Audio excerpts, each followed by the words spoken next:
We're here doing the 520 conversion kit, sprockets and chain. This is WFOriders.com teaming up with Craftsman. So let's get started. These right here, down here you got the EK chain, driven front and rear sprockets. It's down one in the front, up two in the back.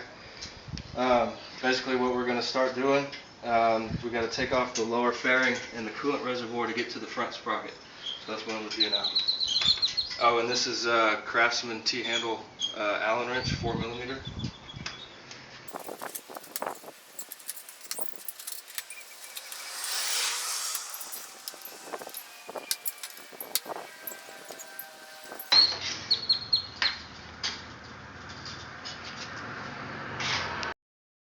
Okay, now we're taking the front sprocket cover off.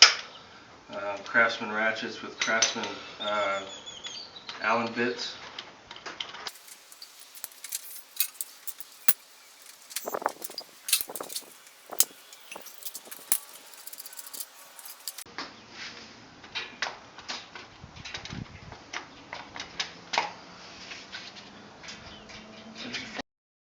Alright, now we're going to take the front sprocket off, or just loosen it. We've got the bike in neutral, but we've got a bar wrapped in a t-shirt going through the swing arm to keep the chain from moving. You don't want to put torque on the transmission when it's in gear, so you got to have something to keep the wheel from moving.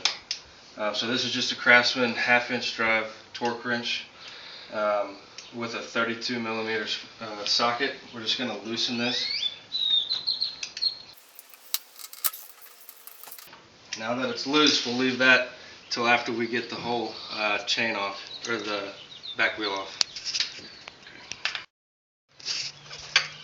Alright, now we're taking the back wheel off, and this is a 12mm Craftsman open-end wrench. Okay, now we're going to loosen the rear axle. This is again the 32mm socket.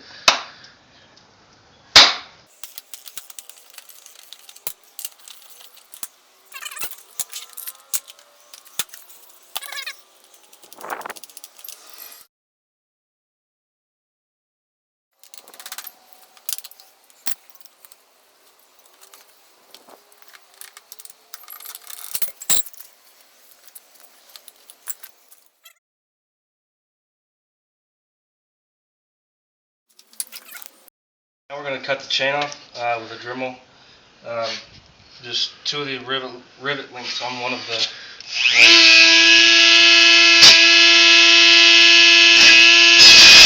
Now that the chain's off, we can take the front sprocket off.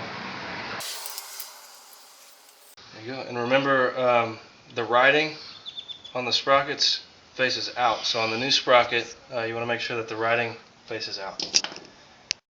And now we're just putting the new driven sprocket on there.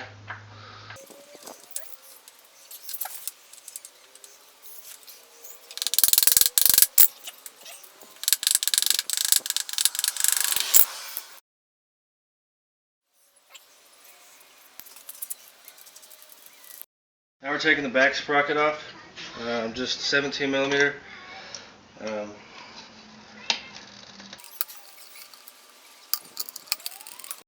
We got the new rear sprocket, just fit it on there.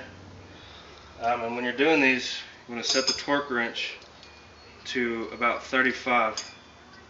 The service manual says 72, but a lot of people have snapped off these little studs doing 72. Now we've got the sprocket torqued down to 32. We're going to put the rear wheel back on the bike.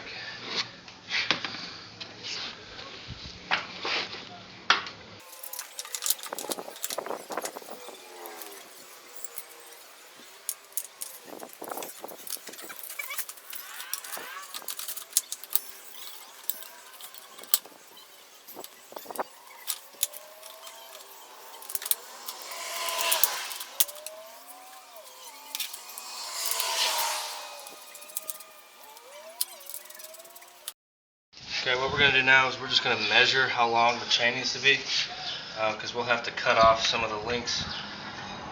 So we're just going to feed the chain through.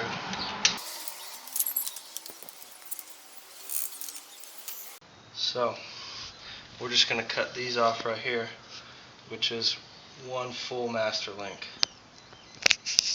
Okay. We've got the chain fitted to the right length. We've got the two master links connected but not riveted. So this is just a cheap chain riveting tool.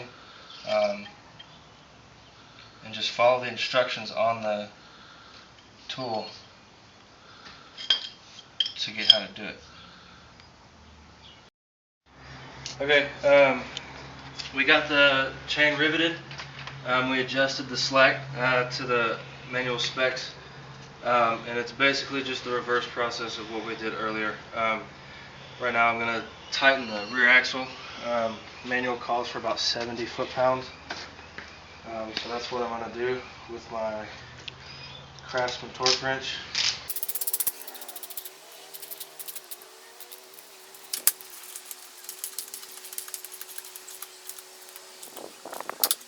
Okay, now we're doing the front axle, or the front sprocket nut.